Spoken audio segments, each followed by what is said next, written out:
person in front of me, who I'm about to introduce, I've known her for all of a few weeks, and we're very proud and excited to have her here tonight. She's a graduate of Hofstra University with a BA in Sociology and Marketing. She later pursued her MS in Human Resources Management at the New School here in New York. After that, she embarked on a career, I like to say she embarked on a career in clothes and parks. Her in capacity as HR director or leader, she's been at such places as Macy's East, Barney's of New York. The parks part comes into it through the Central Park Conservancy. She's also been at GE, Global Sponsor Finance and GE Money. And she's now with a company, used to be owned by eBay, just down the road, called Magento Commerce. For those of you who do not know Magento, they virtually have, I think, 20% of the global e-commerce platform market and over 260,000 business clients around the world. They're a leading provider of cloud commerce innovation to merchants and brands across the B2C and the B2B industries. I could go on, but in the interest of time, please join me now in welcoming our guest tonight at our monthly BTGNY Fireside Chat, Francesca Molinari, Chief HR Officer and SVP Human Capital at Magento Commerce. Applause. So, we have some questions for you tonight. All right, great. I hope you have some questions for me too. The focus of the questions are usually have to do with business management, leadership, from the person's personal experience, also on technology, since we're called BTGNY. So I'd like to kick off this fireside chat with the first question.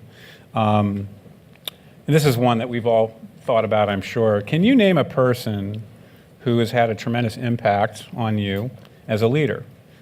Someone who's been a mentor to you, and maybe share with the group why and how this person had an impact on your life. Sure. So I suspect people often come here and talk about a great role model that they had who looked up to maybe a historical figure or perhaps a parent or someone in their family or someone who mentored them. And I've had all of those influences on my career. I think when I reflect on what was the biggest influence of my career, it was the worst experiences of my career. So, I'd say to you, David, when I think back and say, who influenced my career the most, who got me here today, I'll use first names only. But first, I'd like to thank Debbie. Debbie humiliated me in my first job at my first management meeting.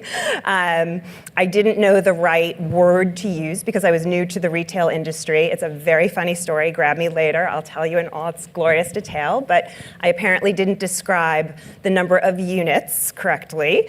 And I think I did a really great analysis, especially since they took me out of college and put a white flower on me and said, you're a manager. And I did this amazing sell-through analysis and how many on hand. But I didn't use the right term. And one of the things I learned from Debbie, unfortunately, and I do think it's unfortunate, is that your credibility so much has to do with the language of the company that you work for. And so if you're new to a company, adapt, learn the language, learn it quick. It does matter. It will help with your credibility. And I thank you, Debbie, for teaching me that week one. The second collective batch people I'd like to thank would be Regina and Barb and Carl. Regina made it known to me I was no longer welcome in an organization, and Barb and Carl laid me off. So maybe an unusual answer for your question, but I would say two things come from the low points of my career. And those, I've had highs and I've had lows, and I suspect everyone in this room has had both, right? So I learned more from the lows. So two things I learned. One, to be in the other chair.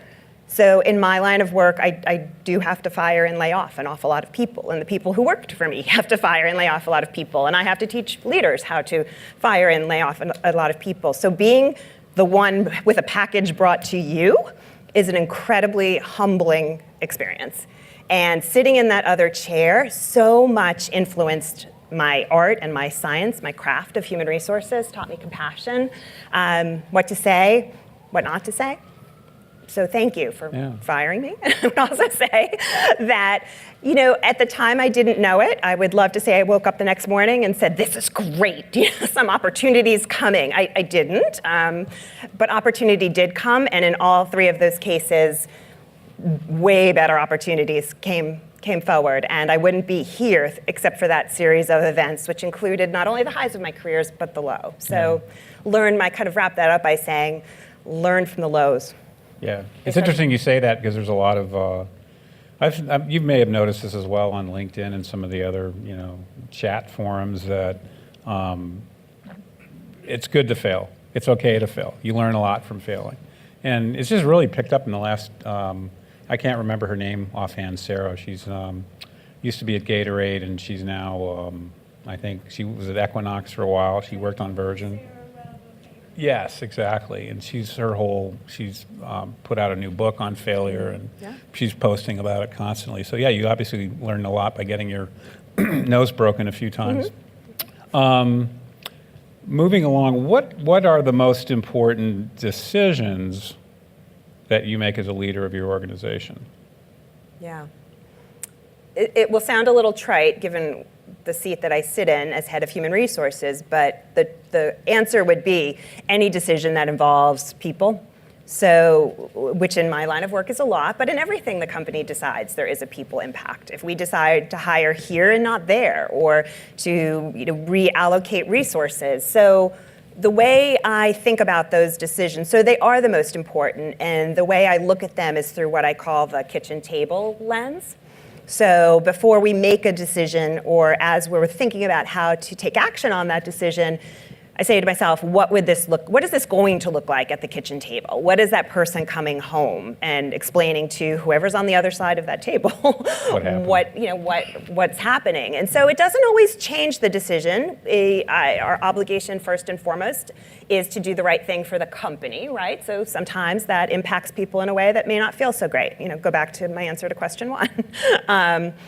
But how do we do it? How and when, and with what spirit and what dignity do we bring to the process of difficult conversations, which could be everything from changes and increases to benefits to layoff situations to performance management. So many difficult changes happen, but putting it through that people lens, that kitchen table lens. And when I say that, I'm so fortunate in that it's not just me who's the one at our leadership table saying, hey, did anyone think of the people? I've been in companies where that's been the case, and I've had to lean heavier on the advocacy part of my job.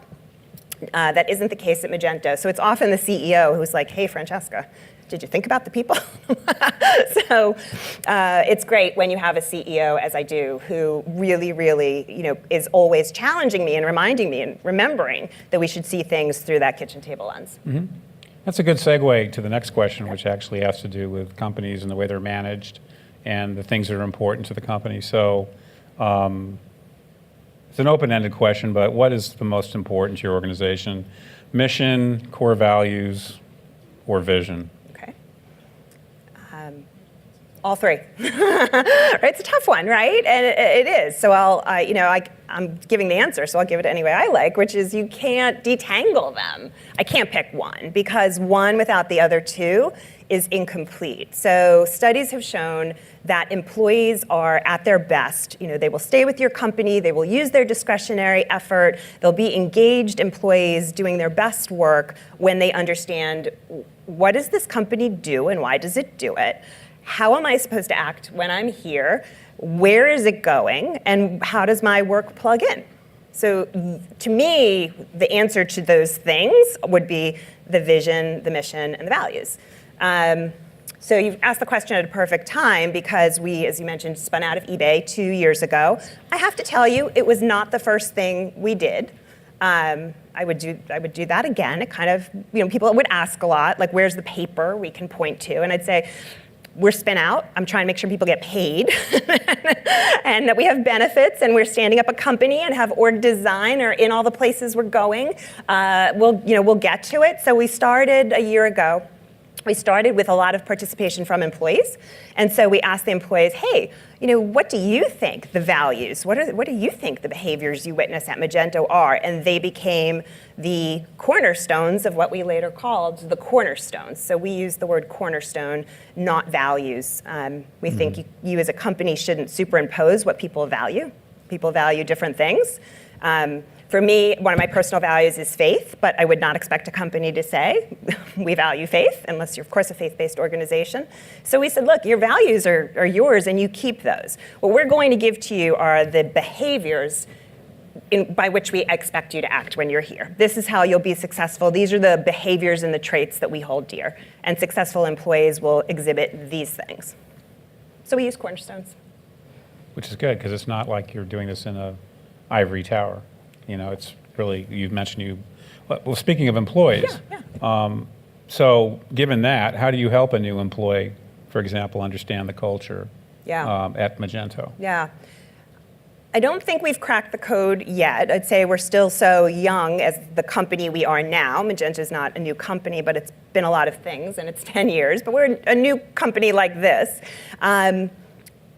It all starts, as most things do, with the recruiting process. So although we didn't have the piece of paper that said these are the things that we value, we did know them. We did know how to act because we hire people and we selected people for the spin out who had those core characteristics. So it starts with the candidate, picking candidates who are aligned to that, who demonstrate those behaviors. I think the candidate experience, which is, I always try to have kind of marketing background, at least in college, so I like to think about the candidate journey, candidate experience, and so you want to make sure that their process and how they interact with you, those touch points reflect your values, behaviors, cornerstones. And then finally, that they are welcomed by new employees who are exhibiting those behaviors. So the way I think about learning how to succeed in an organization or learning the values isn't so much memorize this piece of paper or here's your mouse pad, if people still use those anymore. Occasionally.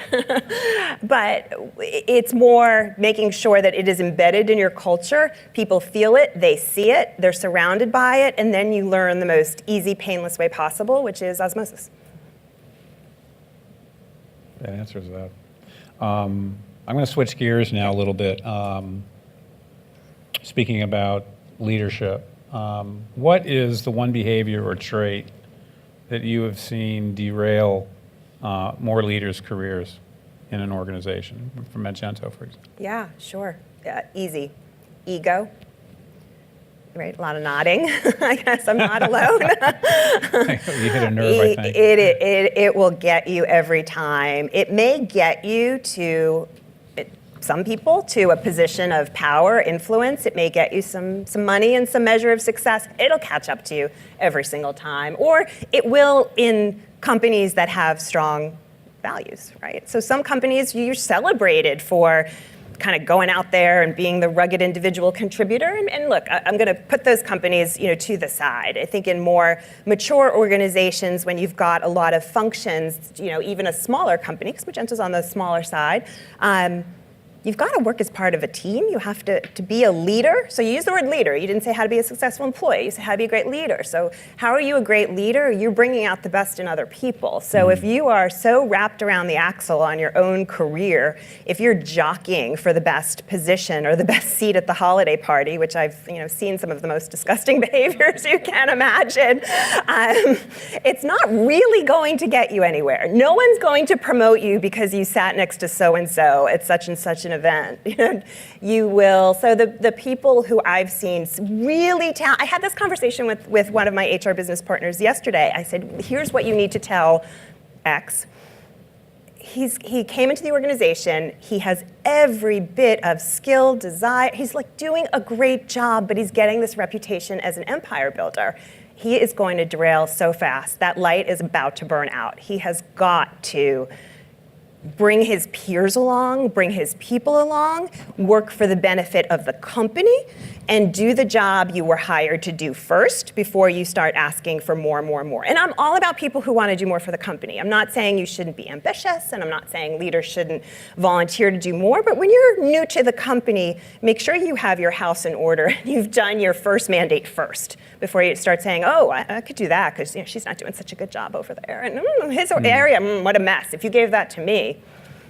So, ego. But at the end of the day, I think your performance ultimately gets you recognized. And I think at the root of all, ego is insecurity. And so people feel that I have to stand up and be noticed. And some are better at it than others, but a lot of people aren't. And egos do get in the way. But I think, it's interesting that you say that. I think that if you do your job well and involve others, the same result will occur, and you won't be, people won't be talking behind your back and wondering if you're really the right person for the job. Yeah, that reminds me of one of the pieces of great advice I got at a conversation like this many years ago when I worked for GE. So the gentleman who spoke was in a very high, like Jeff Immelt level advisor position at GE. And someone said, how did you get to where you got? What did you do? And he said, don't worry about it so much. He's like, I have no idea how I got to where I got. And they said, but how did you? And he said, I did good work. I worked hard. I did good work. I did work that mattered. I didn't look around me to say, oh, she got that and he got that, and why are they going here? I just put my nose down. I worked, and I worked hard. I worked well with others, and I brought out the best in others, and it got noticed. I mean, if you are doing those things, you will be noticed and the rest will follow. And if you're doing those things and you're not noticed, then go on LinkedIn and look for another job. That's true. How are we doing? Good? Okay. It reminds me of a quote. I'm not sure why. Ricky Gervais said, don't fret a lot of this stuff. When you're worrying how you're doing and so forth, he said, don't worry about it. Nobody else knows what the hell they're doing either. That's true. It's like the lines in a play. Nobody knows if you mess up, as long as you're just like, fake it till you make it. Yeah. That's true. Let's switch over a little bit into tech. Oh, yeah.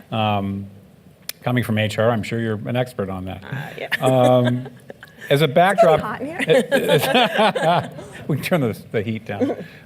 As a backdrop to this next question, there's a lot of discussion in organizations from the IT department about, we're perceived as a cost center, not a profit center.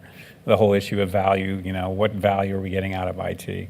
So with that as a backdrop, in your experience, how do you think IT can do a better job of making top management in the organization aware of how it's adding value?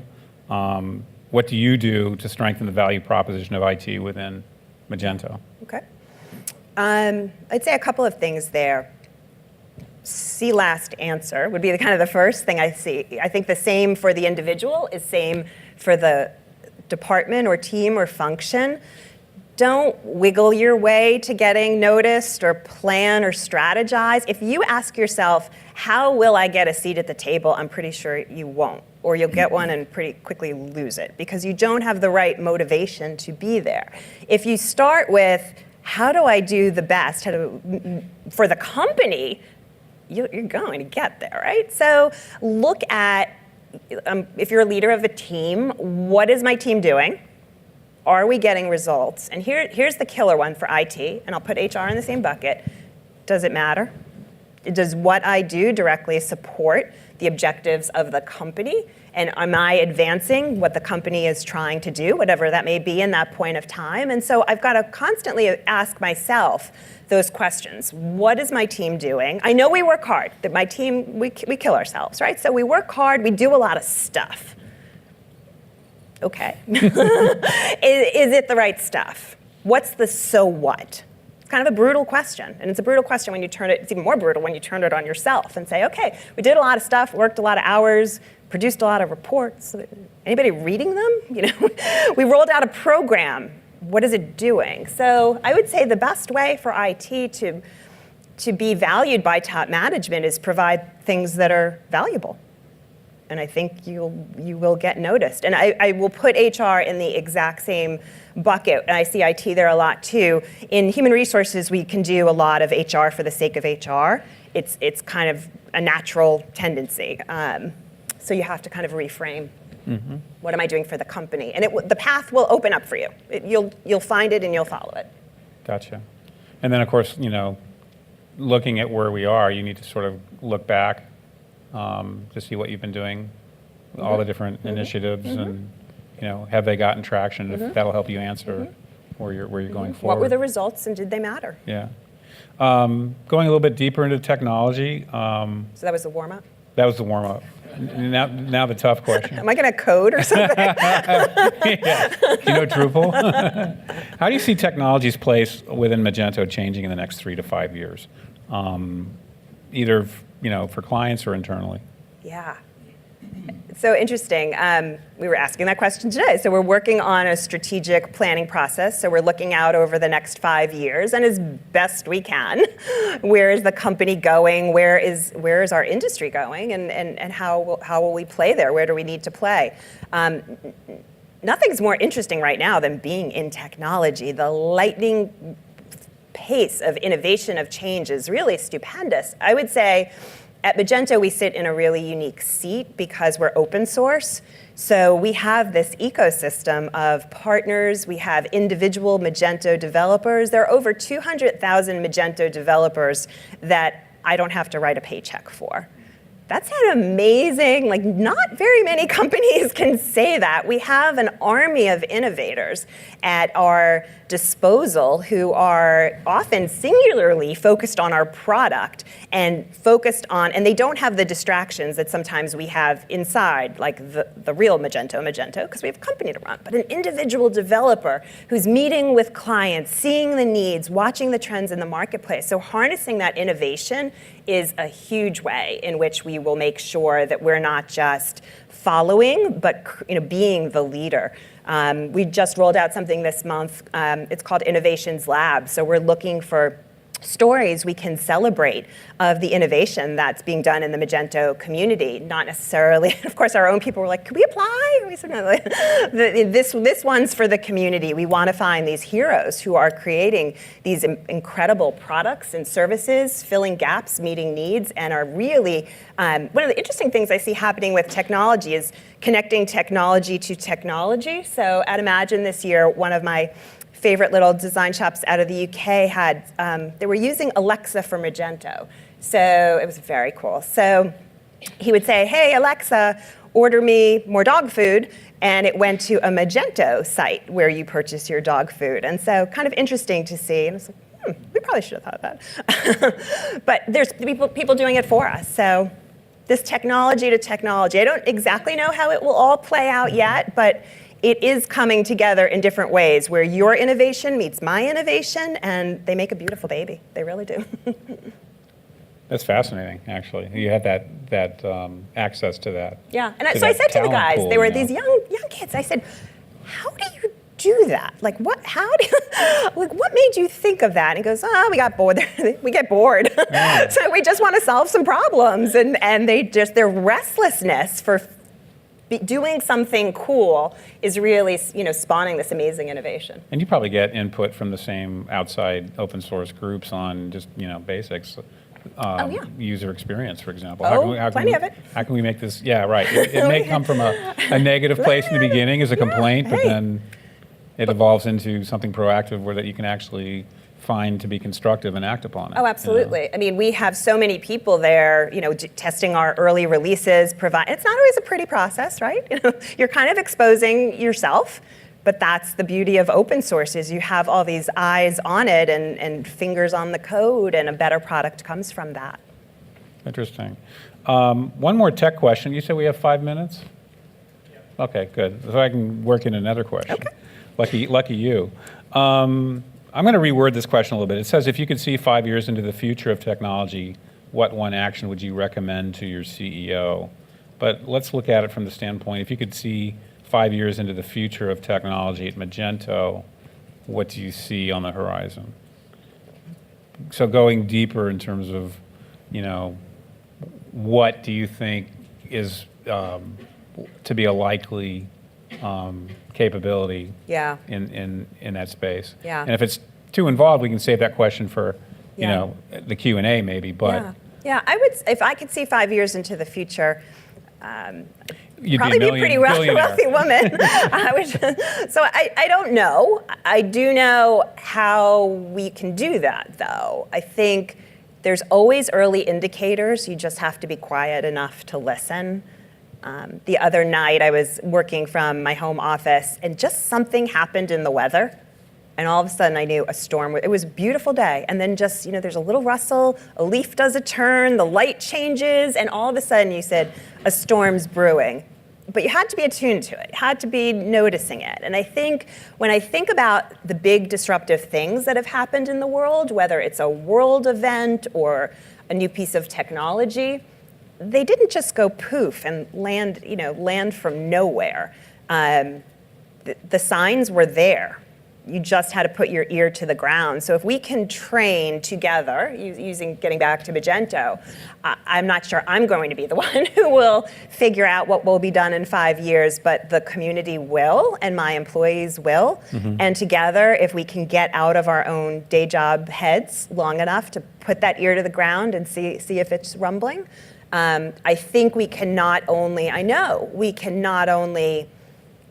be lead to it, but kind of get in front of it, predict what happens. I love predictive analytics. Why? You predict something before it even happens. And I think the same is true of innovation. If you can project yourself into the future and think about what's going to happen, you can innovate backwards to it. And that, I think, is how we'll figure it out. But what it is, if I knew, I'd be rich, and I probably wouldn't tell y'all. And of course, having the right people and the right talent is key to that. Absolutely. Which is one last question, which it. is coming off of that last statement. So looking at the talent and the hiring process, yeah. if you're faced with two equally qualified candidates at Magento, how do you determine whom to hire? Yeah. I'd say that's a really high theory question, David, but I'll answer it anyway. It almost never happens. You are really, really, really lucky if you actually get to the point of making a decision and you say, these two are the same. Is it A or is it B? Very rare. But that said, it did just happen, and I was the hiring manager. So it does happen. It's a champagne problem, as they say. It means you've done a really good job. But how do you make that final decision? This was painful. We did it in a couple of ways. We have a really inclusive interview process, so we get a lot of eyeballs and a lot of time on our candidates. And so when we came down to the final two, it was a lot of more listening than speaking on my part, not necessarily going with my gut, but listening to the people who I invited to be on the interview panel, because they were the key clients of this role or the key stakeholders for the role. And then I have a secret weapon in my process, which is I invite to the process almost always the person in the company who I most often have a different opinion of, and he from me. And so he'll remain unnamed. He will remain, but if he were listening to this, he would absolutely know who it is, and he would say the same. We really disagree, and you can either find those people you really disagree with and lock horns, or you can say, what does this look like from the other side of this telescope? And every time I talk to him, I go, whoa, never thought of that. That's what this looks like on the other side of the telescope. Yeah. So I would invite you to hold your, enemy isn't the right word, but by no means enemies, but to invite those who have differing opinions in, and then when you listen, not to think about your response and like already making the mental argument in your head of what you're gonna say back because you're right. And even though you hate to admit it, sometimes they're right. Sometimes. That's funny. But seeing it this way and then turning it around and seeing it that way will give you an amazing view on whatever it is you're looking at. That's great. Did you agree on that candidate? We did. And she's amazing. It's working out. And the other one would have been great too. But every day has been, this is the right choice. This is such the right choice. All right. That's great. Francesca, thank you so much. You're welcome. We appreciate it. We have about 10 minutes or so for Q&A if we have some questions. Scott? That was great. Thanks, Francesca. Thank you. Scott Craighead. I'm going to pick up on, David, your question before the one we just had about the future of Magento and tech. If we could twist that from an HR perspective, because my background is serving HR. Okay. So imagine 5 years, whatever it was down the road, with HR and tech, either at Magento or not. I'm curious from your HR leadership perspective, how would you envision HR to change regarding tech solutions, tech services in the future? Yeah. I could tell you what I'd love to see, and I'm sure there's people doing it, is taking that marketing approach to the candidate experience and the employee experience in a way that's tech-enabled. I'd love to see predictive, I'm sure Google does this for their own employees, but I think it was my idea first. Using predictive analytics to be able to calculate, and if anyone wants to do any of this, like it is my own brain IP, but like please do it because I would buy it. I just don't want to. Being able to measure an employee engagement index, not so much by only their survey, but behaviors. Did they change their LinkedIn profile? How many times have they gone to the internet? I don't know what the X factors are, but there has got to be a way to see how engaged and come up with a statistically valid model of how engaged is this employee. And then it's not to put them on, the naughty list if they're not, but if that's a great person, you want that information and you want to take action quickly. You want to know they're thinking about leaving before they even may know they're thinking about leaving. Or before the recruiter calls them. I can't tell you how many employees we have who say, because we really look for happy people who are great at their jobs and highly valued by their company and not looking. That is our perfect candidate. But this is how it happens. My recruiter calls on the right day, and they go, you just called at the right minute. Wouldn't like weekly touch points, touch-ins, bi-weekly, monthly kind of alleviate that? So in other words, as opposed to the once a year, twice a year type of review, which has been kind of something of the past now. Yeah. Now companies are encouraging managers to talk often. Wouldn't that alleviate some of that process? It does, unless the manager's part of the problem, right? Unless the manager's part of the problem. So yes, of course, I really believe in employee feedback for sure. And yes, when done well, it should kind of negate the need for any tech-enabled. I think this would complement. I don't think it's about removing, I'd be the last person to say remove people from the people processes, but I think there's ways to use tech for a more agile, contemporary employee and candidate experience. And there's lots of different ways. There's the one I'm kind of selfishly very interested in is about analytics. One of the things we're doing, we're rolling it out next month, is more frequent and we're using a technology, it's called Reflective. We're rolling it out next month. So we'll do an annual performance appraisal, which we still believe in. We've had all these discussions. We're going to use ratings because we still believe in them. But easier, faster, more agile, hopefully less wretched annual review writing processes. And the cadence will be 3 quarterly, we're calling them sync-ups. So it's a couple of questions an employee answers in Reflective, and then a couple of questions, you can do it from your mobile phone, that the manager will answer back, and then that becomes the basis for a touch-based conversation. So 15, 20 minutes, 3 times every quarter. Managers who do that more, awesome. But we're providing kind of a light veneer and a framework for what we think will stop that terrible thing I hate, which is I have no idea how I'm performing until I get my annual review. That is the worst thing from an employee perspective, and you've wasted a year from a performance perspective. If you're waiting to the annual review, especially to give difficult feedback, then you as a manager are wasting your company's resource. We have a saying on my team, a head is a terrible thing to waste. Don't wait, we're a smaller company. Every head really matters. We take seriously every time we invest in a new person, and don't waste a head. It's costly to replace them. Oh yeah, absolutely. I don't know any parent that waits a year to talk to their kids. There you go. Yeah, very good point. Anyone else? Yes. I just want to react to something you said earlier in conversation with Dave, when you said, you expressed distaste at Mr. X or Miss X pushing for the best seat at the table. There's a maxim, it's not what you know, it's whom you know. So, how do you react to that? I think even in corporations, you're always trying to, look better than the others, or trying to build a network that's what they need. What's your HR perspective on that? Yeah. I think that's sad. I know it's true. I've certainly worked in companies where it's true. It's one of the reasons I prefer a small to mid-sized company. I think my big company experience, I would never trade in a million years.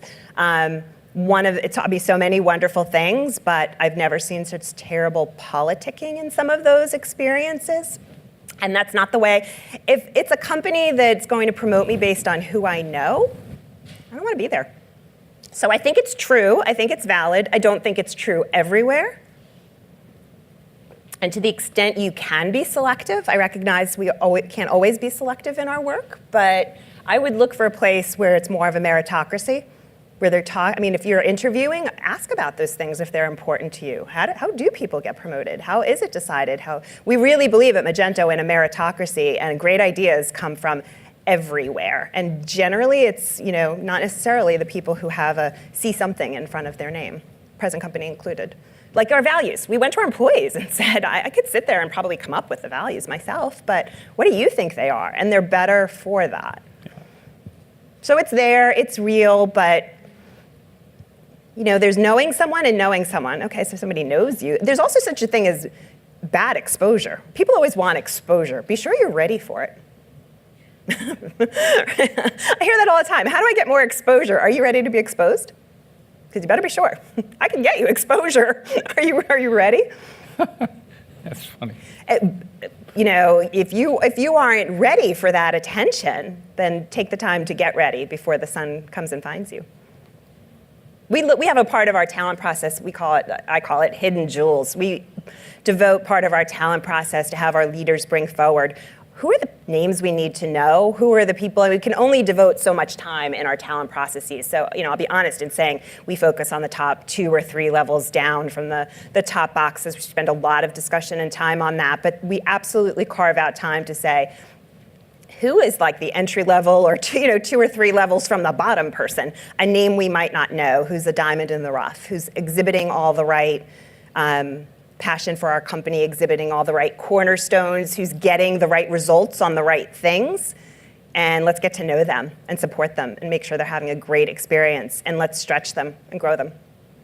So I would look for a company that is actively looking for great contributors.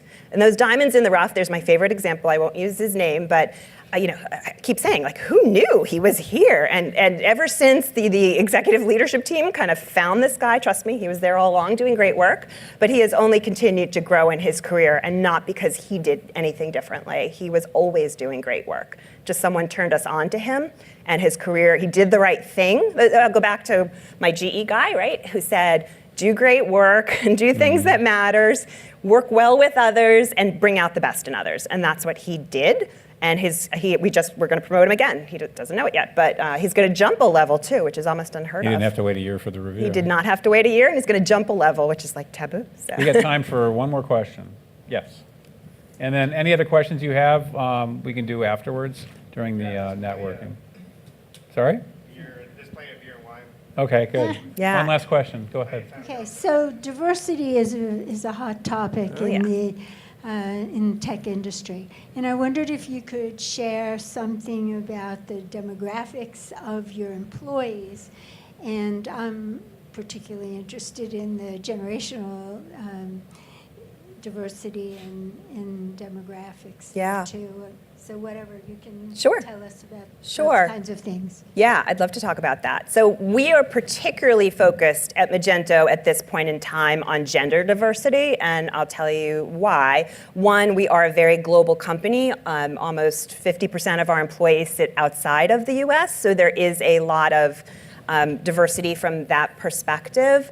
In addition, kind of the concept of ethnic diversity doesn't apply to all the countries we're in, to be honest. You can try all you want to be more ethnically diverse in the Ukraine. It isn't going to happen. It's not there to be had. That's just a reality. It's not, let's just, I'm not going to put on my HR hat and say I'm not going to talk about this stuff. Let's talk about it. So we decided whatever we did as our first step out as a newer company or a new iteration of a company had to be global. And of course, everyone knows well the challenge of women in technology, and everyone is kind of competing for limited talent. And particularly, again, it might be taboo, I'll just say it, particularly as a commerce company, we really want the opinion of women and women helping to design our product. So we decided to focus on gender diversity first. First thing I always suggest you do is you look at what you have, you measure it. So we measured our metrics. Not so bad, considering we were a spin-out company and kind of took employees as they came. I think we did pretty well. We were not doing so well on the ELT level, so I was the only executive leader for almost 2 years, the only woman, even 3 levels down. So we're aware of that. We call it out. It's obvious. Just had 2 new colleagues join me. So now we're 3 of the 8 are women, which is fantastic. So we measured it, and then I went to our employees and I told them all the metrics and said, look, we know this is important to you. We know some of you have commented on it. If you want to know what the number is, here it is. Let's talk about it, and here's the things we're going to do. So we're slowly. We're kind of a smaller, again, first things first, how to get people paid. But diversity was actually 6 months before spin out. It was my CEO who said, what are we doing on diversity? But you're not looking just at numbers and quotas. No. So we have a partnership with Women Who Code. We are identifying our high potential female talent, making sure that we know who they are and they know who we are. We are making sure, this is probably the most effective thing we've done, is any director above candidate, there must be an interview slate. We have a kind of an internal saying, because it happens all the time, I got a guy. We have an open job, and particularly a couple people who I adore on my executive leadership team say, I got a guy, which is great. We hire leaders who attract followership, and the people you know to be successful in the past and you want to bring with you are probably going to be great candidates and have been great candidates for us. So it doesn't mean that we won't hire that person, but let's just make sure we're taking an open look at the market. And let's try really hard to make sure that that slate is diverse from a gender perspective, because you can't hire what you're not looking at. That said, we really believe in the best person for the job, and if the best person for the job is not the woman, then too bad. So you may want to change that. It's not I have a guy, it's I have a person. Yeah, it's going to be hard to get this guy to say I have a person, but it often is a guy, and right, that's how it perpetrates. Right. The guys bring their guys, and then they bring more guys, and before you know it, you're not kind of opening up that lens to consider more people. So that's kind of in this stage of Magento where we're focused, gender diversity. It applies globally. We also looked at our family care benefits in the US. That has been, and that's for men and women. That's a big thing.